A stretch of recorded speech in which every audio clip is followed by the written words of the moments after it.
Welcome, the anointed ones. The moment you understand the game, the people who built it panic. There's a strange shift that happens when you finally connect the dots. Not the dramatic kind, not the movie scene revelation with background music. It's quieter than that, almost disappointing at first.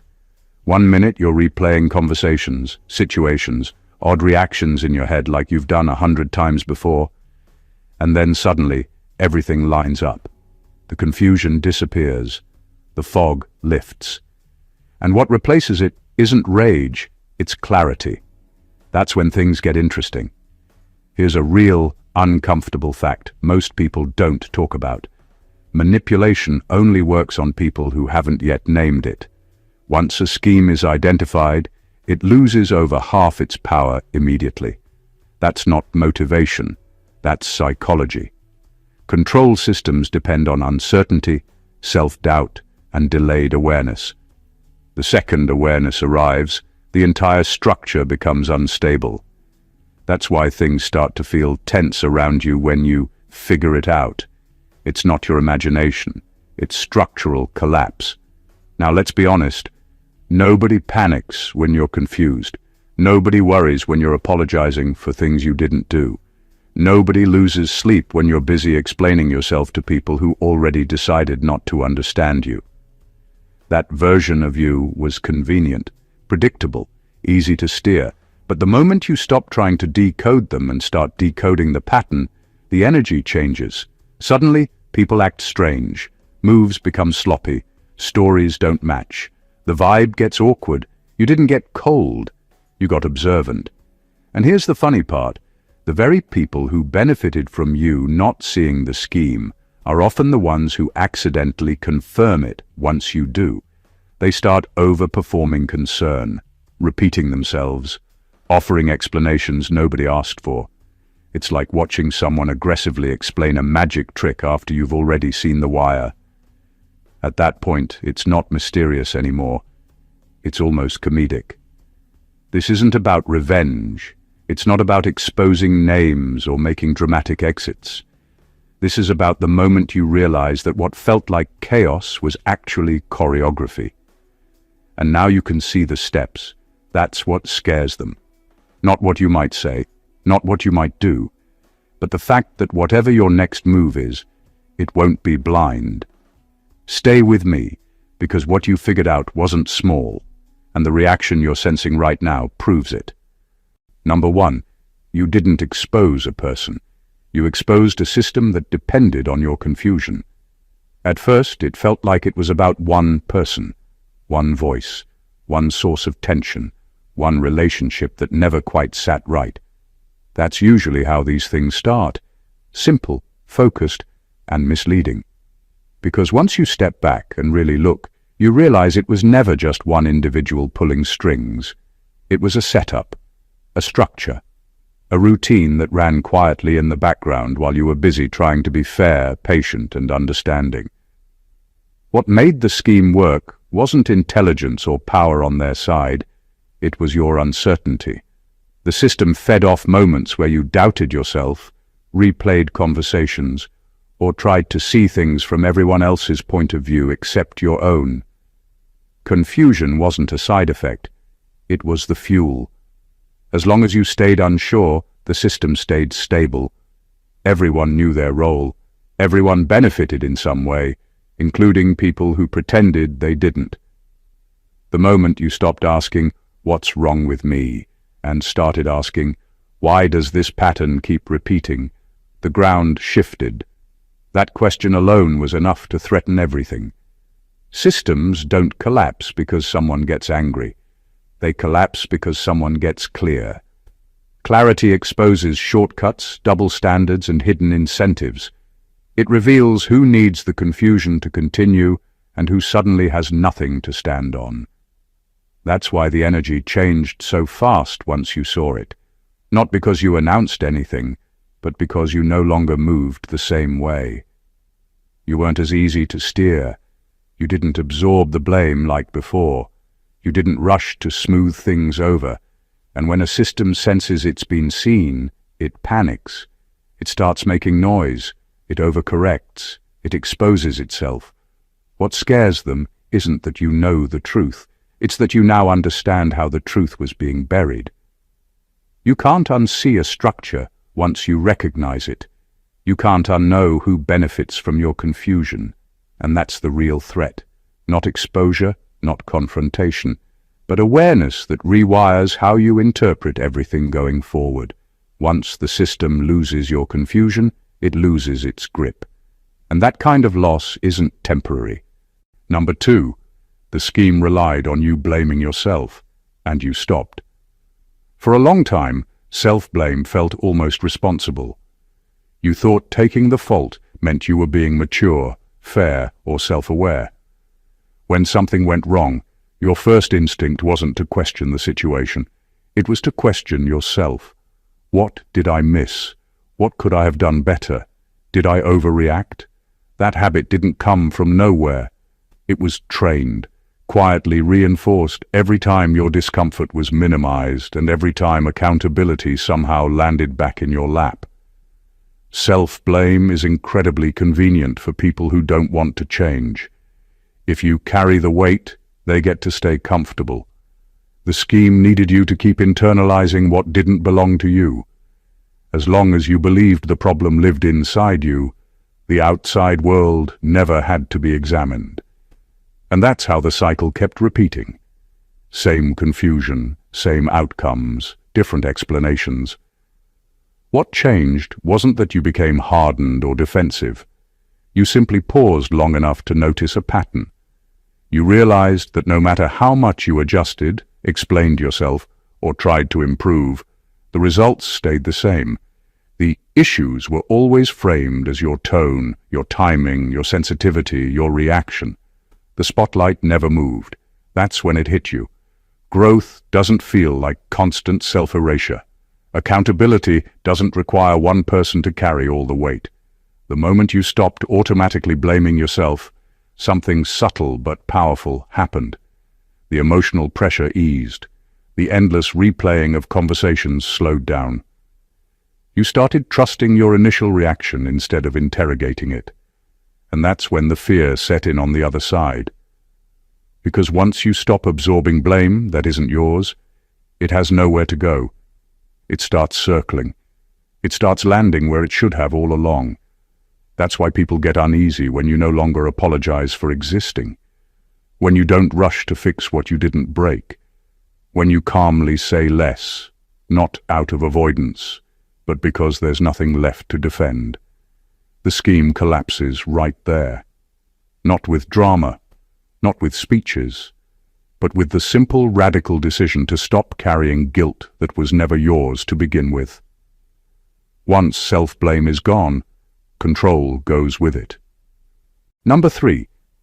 You notice the timing, not just the behavior. At first, the behavior alone didn't seem enough to prove anything. People act weird sometimes. Situations get messy.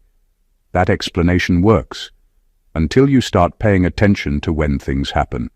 Not what was said, not how someone reacted, but the timing. That's where the truth slipped through. You realized the disruptions weren't random. The tension didn't show up on quiet days. It arrived right when you were focused, steady, or moving forward. Every time you gained clarity, confidence, or momentum, something conveniently knocked at the door. A sudden conflict, a strange misunderstanding, an unnecessary emergency. At some point, coincidence stopped being convincing. Timing is harder to fake than behavior. Anyone can put on a mask. Anyone can apologize or explain. But patterns around timing expose intention. You saw that instability appeared right when stability threatened someone's control. The goal wasn't resolution. It was interruption. Break your rhythm. Pull your attention. Get you back into reaction mode. Once you noticed that, the game changed. You stopped responding to events in isolation. You started connecting dots across weeks, months, even years. The same cycles, the same moments of interference, different packaging, same purpose. That awareness alone stripped the chaos of its emotional power. It stopped feeling personal and started feeling tactical. That's when they got uncomfortable. Because when someone understands timing, they stop being easy to derail. You no longer rush to fix everything the moment it pops up. You pause. You ask yourself, why now? You recognize when something is designed to delay you, distract you, or drain you. And once you see that, urgency loses its grip. They felt the shift immediately, not because you announced anything, but because you weren't as jumpy anymore. You didn't abandon your priorities to manage someone else's sudden crisis. You didn't scramble to prove your intentions. You stayed on course, and for people who relied on your constant availability to interference, that's threatening. Noticing timing turns noise into information. It gives you leverage without confrontation. You're no longer fighting shadows. You're reading the clock, and once you understand when the pressure shows up, you understand why it was there in the first place. That knowledge makes your next move calm, deliberate, and impossible to rush. That's what scared them. Number 4, you realized the confusion was intentional, not accidental. For a long time, you gave people the benefit of the doubt.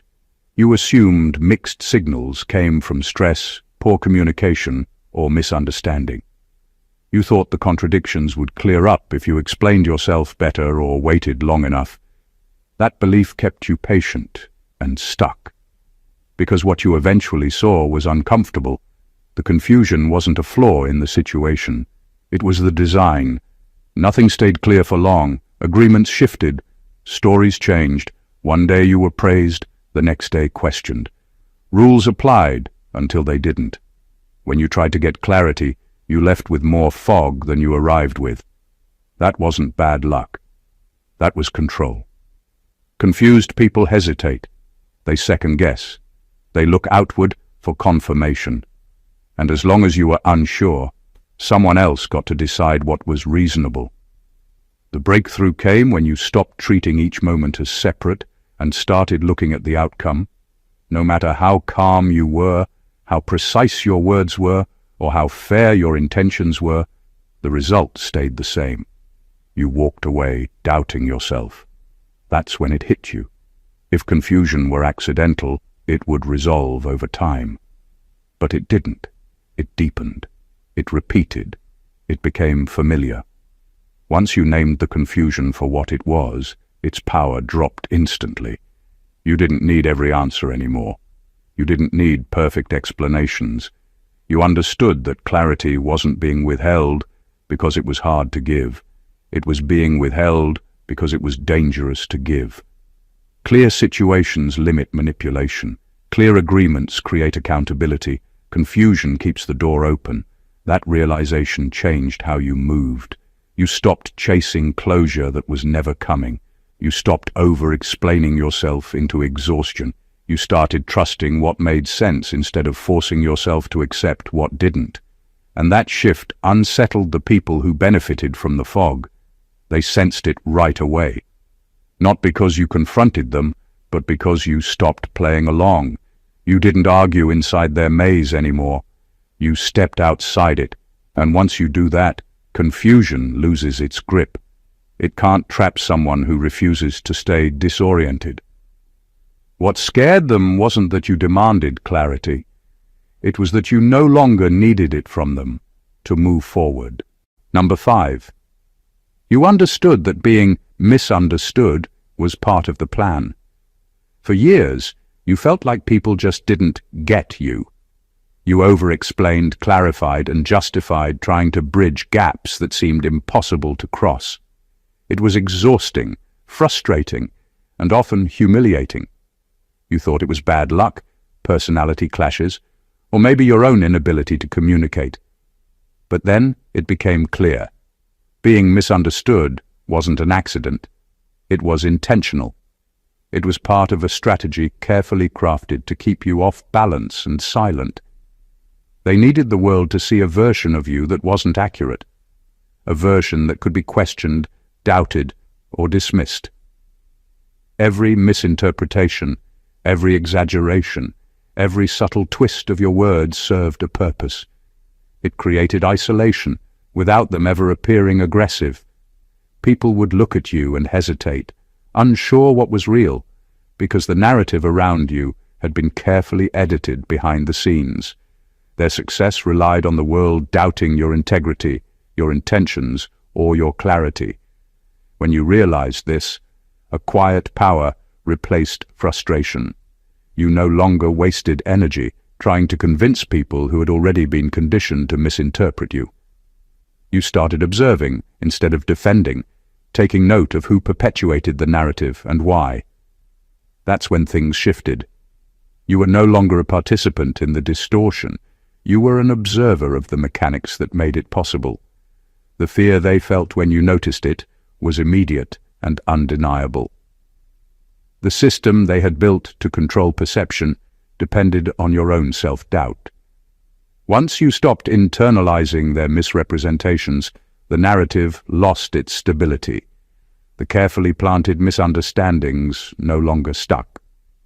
You were now moving in a space where your truth mattered more than their spin, and that was something they hadn't accounted for.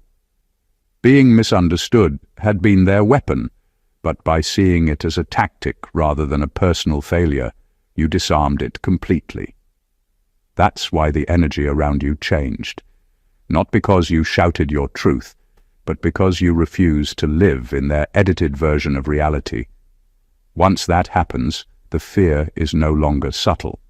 It becomes obvious, raw, and inescapable for anyone who relied on keeping you misrepresented. Number 6. You stopped trying to correct the narrative and started observing who believed it. For the longest time, you felt responsible for everyone's perception of you. Every misunderstanding, every distorted story, every rumor felt like a personal failure that needed fixing. You argued, explained, overshared, and apologized, thinking that clarity would restore balance. But the system was never designed to let you win that way. The narrative wasn't a reflection of reality. It was a tool to keep you reactive, exhausted, and distracted. The moment you stopped chasing approval or validation, everything changed. Instead of fighting for belief, you started watching. You noted who accepted the distortions without question, who questioned them, and who benefited from them. That shift from reaction to observation gave you a perspective they couldn't anticipate. You saw patterns in behavior, alliances forming, and cracks in the storylines they tried to enforce.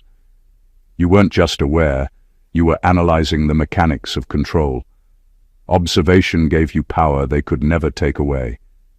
It allowed you to predict moves before they happened, see desperation hidden behind charm, and recognize when someone's concern was strategic rather than genuine. You became untouchable not because you argued louder, but because you stopped investing energy in a game that was never meant to be fair. The narrative lost its weight once you refused to carry it for them. They noticed immediately. People who thrived on your attempts to explain yourself began panicking. Subtle manipulations no longer landed because you weren't playing the same game. Their stories began to unravel not through confrontation, but through your quiet detachment and analytical clarity. This is the point where control flips. When you observe rather than defend, you see who's loyal, who's opportunistic, and who's scared.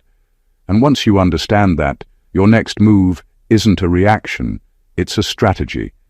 You no longer need to correct the narrative because you understand who actually matters and who will crumble under their own lies.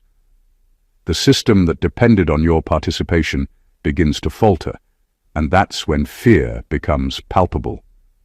They can sense it, they can feel it, and that fear is yours to watch unfold.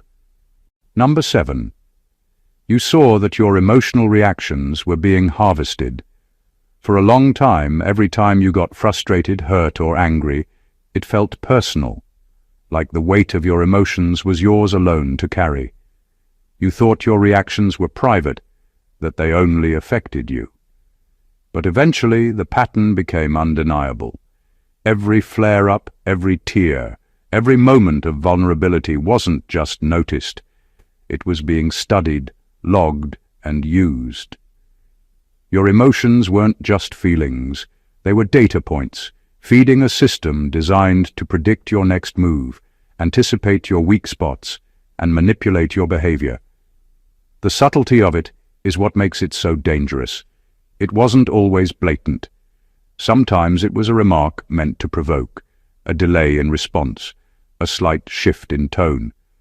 Other times, it was people carefully observing how you handled conflict, measuring how far they could push before you reacted. The emotional energy you gave off was literally being harvested, transformed into leverage. And while you were trying to make sense of situations, they were building an invisible map of your triggers. The moment you realized this, everything changed. You stopped feeding the system. You started noticing when situations were designed to provoke, when responses were being tested, and when attention was being used as a weapon. You didn't react the way you used to. You paused. You contained your energy. You decided what deserved engagement and what was just noise. That simple act of reclaiming your emotional data broke the cycle. Once your reactions were no longer accessible, fear began to ripple through those who had relied on them. They lost their blueprint. Their predictions failed. The advantage they had built over time vanished because you refused to be a source of information anymore. Understanding this isn't about detachment or coldness. It's about clarity and control. Your emotions are yours to direct, not theirs to exploit. When you realize that, you step out of the predictable patterns they counted on. And that is when the power truly flips. When they can no longer anticipate your next move, they start scrambling. That scramble is your evidence that you are no longer playing by their rules. Number 8. You realized the attack wasn't personal. Your potential was the trigger. For a long time it felt personal because it was aimed directly at you. The criticism, the resistance, the quiet undermining, all of it landed on your life, your name, your character. Naturally, you assumed it must be about something you did wrong, but the deeper truth was far less emotional and far more revealing. The pressure didn't start because you failed. It started because you were moving forward in ways that couldn't be controlled. People don't scheme against stagnation. They don't invest energy into blocking someone who poses no disruption. What triggered the shift was your trajectory. Your growth created imbalance. Your clarity challenged comfort. Your ability to adapt threatened people who relied on things staying exactly the same. So the focus turned to slowing you down, questioning you, exhausting you. Not because you were flawed, but because you were becoming unpredictable in the best way. Once you saw this, the shame fell apart. You stopped internalizing attacks as proof of inadequacy and started seeing them as resistance to change. The same qualities that attracted pressure were the qualities that signaled expansion. Your insight, your resilience, your refusal to stay small. That realization reframed everything. What once felt like rejection started to look like confirmation. This is where fear enters on their side, because when someone understands that they were targeted for their potential, they stop shrinking. They stop negotiating their growth to keep others comfortable. They stop mistaking opposition for failure. And that kind of clarity makes you hard to manage. You didn't need applause to validate your direction anymore. You didn't need permission. You understood that the discomfort around you wasn't accidental. It was feedback. Feedback that something in you was advancing beyond the limits others had set. That's why the tone changed. That's why resistance escalated instead of easing. They weren't responding to who you were. They were reacting to who you were becoming. And once you understood that, the attacks lost their sting. You stopped asking how to fit in and started focusing on where you were going. When someone realizes they were never the problem, only the catalyst, their entire posture shifts. And that shift is what truly unsettles those who hoped you'd stay manageable. Number 9, you identified the gaslighting by tracking outcomes, not words.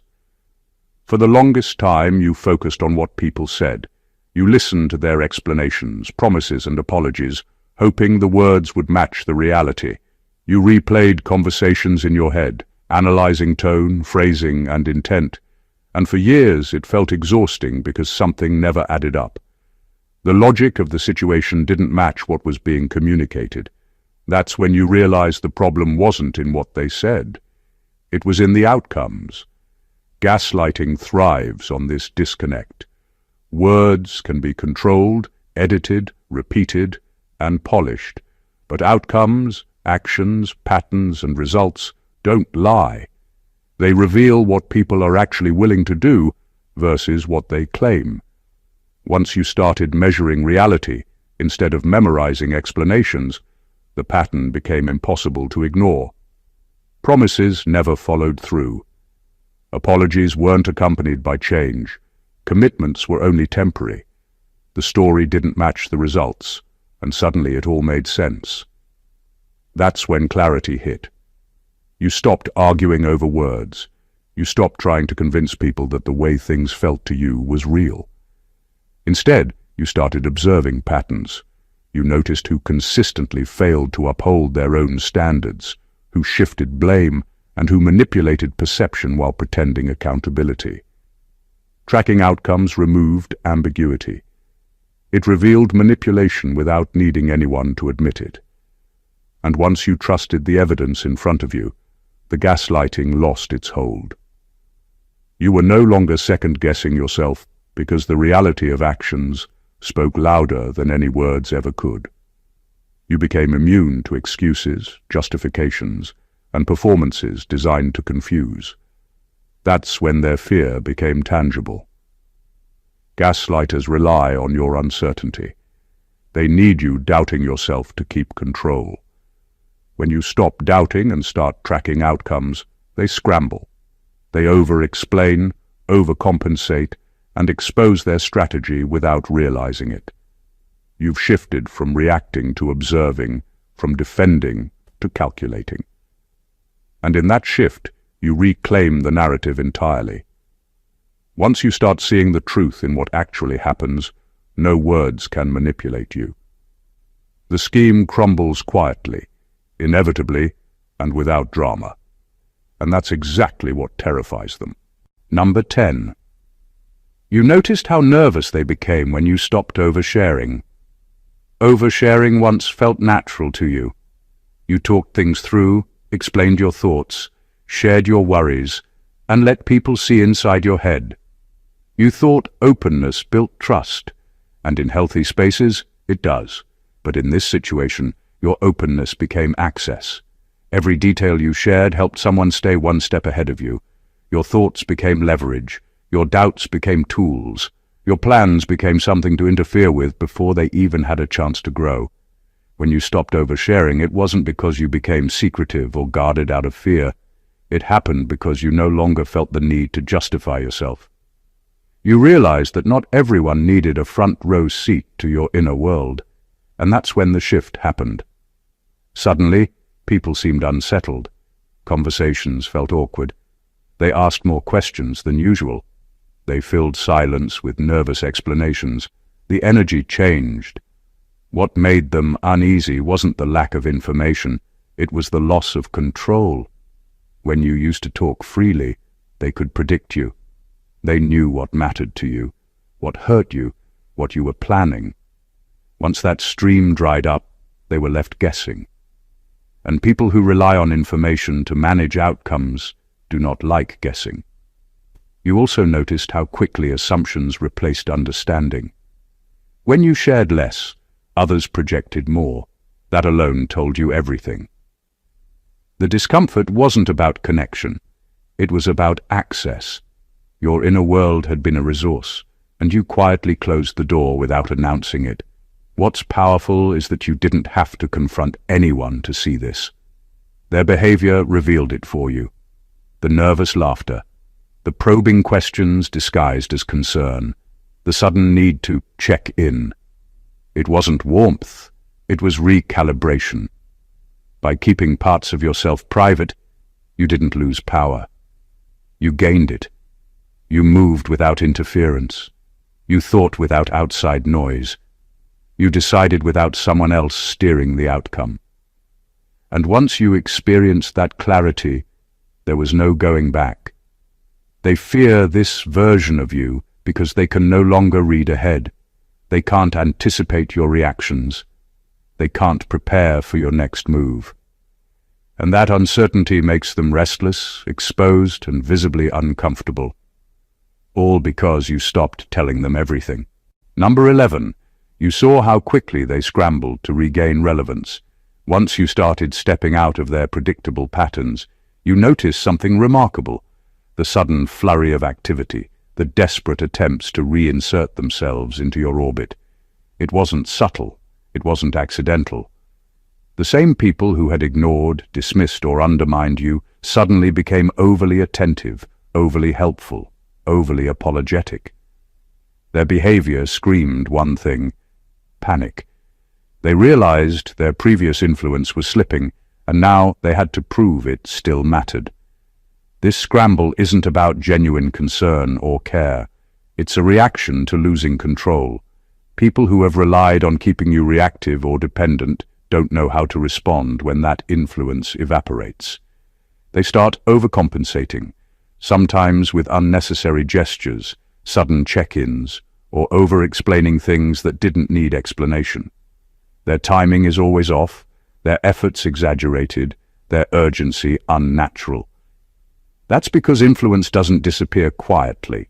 It has to be reasserted, and when they can't do it subtly, it becomes visible to anyone paying attention. What makes this shift fascinating is that it confirms exactly what you suspected all along. The scramble is proof that your presence, clarity, and independence have disrupted a carefully maintained structure. They are afraid of your next move, not because of what you've done, but because they understand that your trajectory cannot be steered the way it once was. Their desperation becomes a mirror, an unintentional confession that you've broken the predictability they relied on. You don't need to react to their scramble. In fact, reacting on their terms would be exactly what they want. The real power is in observing, noting patterns, and letting the panic reveal its own cracks. Their urgency exposes their dependence on your engagement, their need for control, and the weakness of their previous influence. That scramble is loud, awkward, and often clumsy. And that's perfect because it's a confirmation of your independence. They are trying to regain relevance in a space you no longer allow them to dominate. Every overreach, every unnecessary check-in, every desperate explanation is a reminder. They feared your clarity, and that fear is now unmistakably visible. Number 12. You realized that your next move didn't need to be dramatic to be devastating. Once you understood the system, once you saw the patterns, and once you reclaimed your clarity, you recognized a truth most people miss.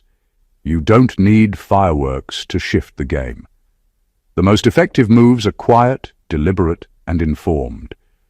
They aren't about proving a point or lashing out. They're about positioning yourself where you belong while letting the consequences of your awareness play out naturally. That subtlety terrifies people who thrived on chaos because it's unpredictable, precise, and unstoppable in ways they can't manipulate. Before this realization, it was tempting to respond in kind to the manipulation, to shout, to expose, to make a scene. But those reactions are visible, obvious, and easy to counter. What's truly devastating is restraint paired with insight. You start making decisions that strengthen you without needing permission. You stop explaining, defending, or over-engaging. You don't need to win arguments, you just move forward. And your forward movement, informed by awareness, dismantles the influence that once relied on your confusion. The beauty of this approach is that it flips the narrative without you needing to touch it directly.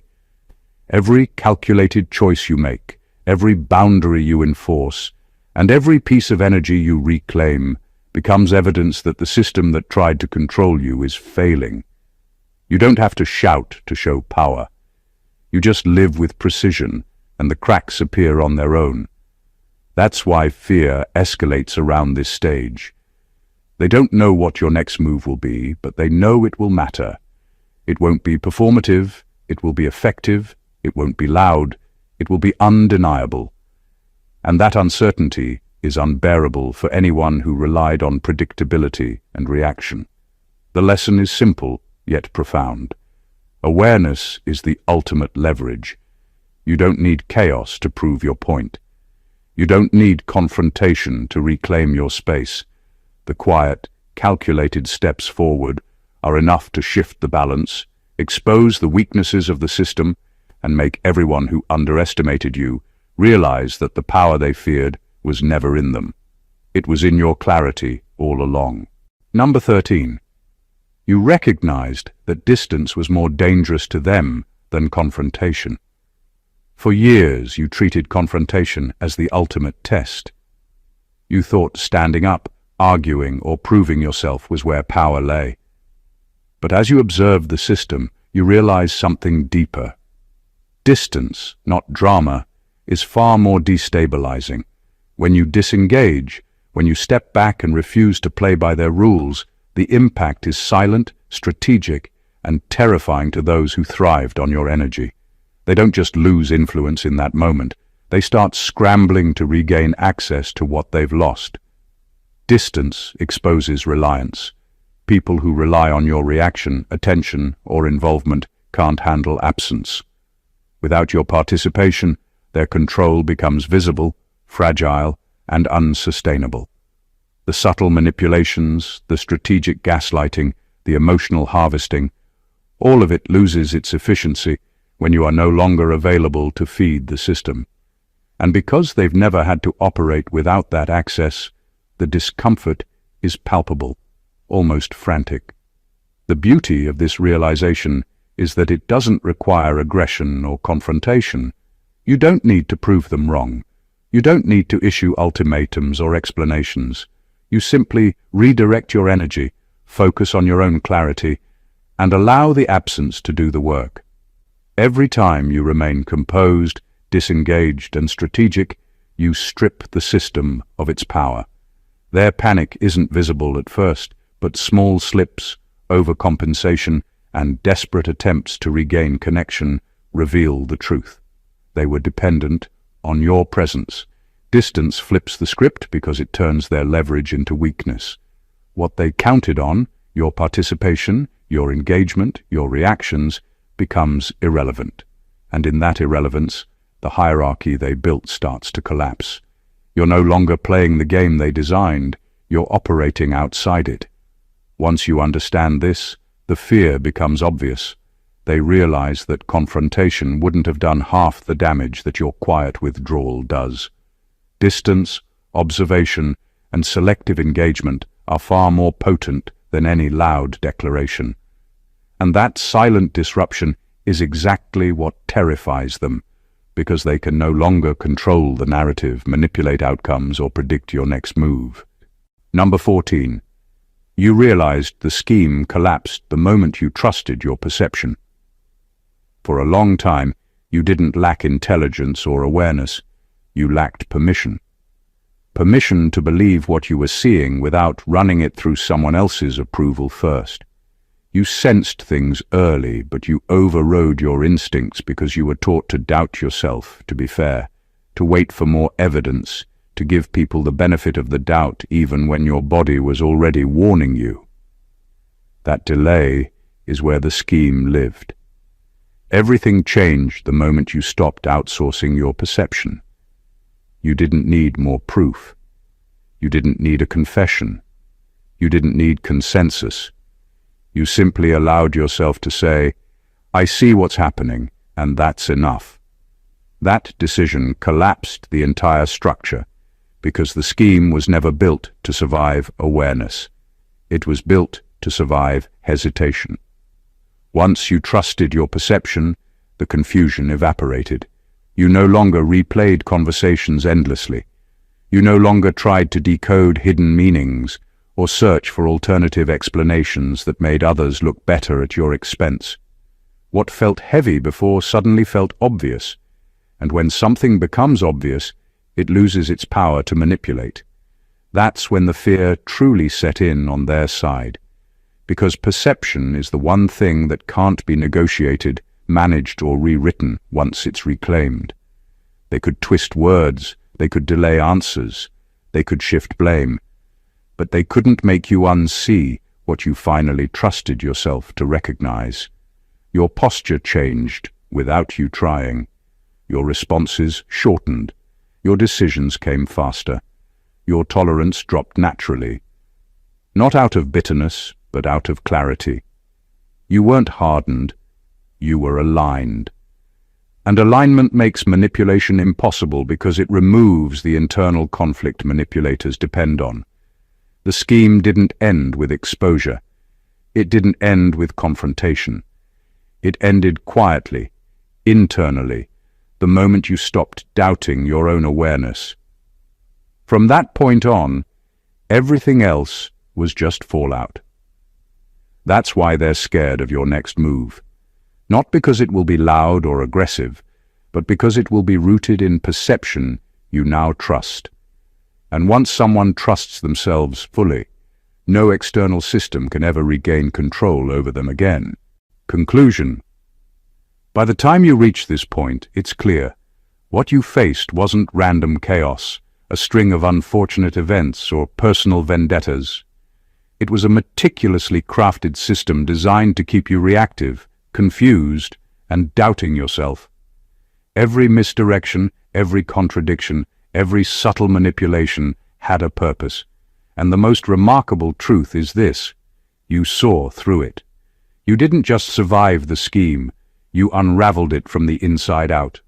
You identified the patterns, reclaimed your emotional energy, and refused to let uncertainty dictate your actions. You stopped blaming yourself. You stopped over-explaining.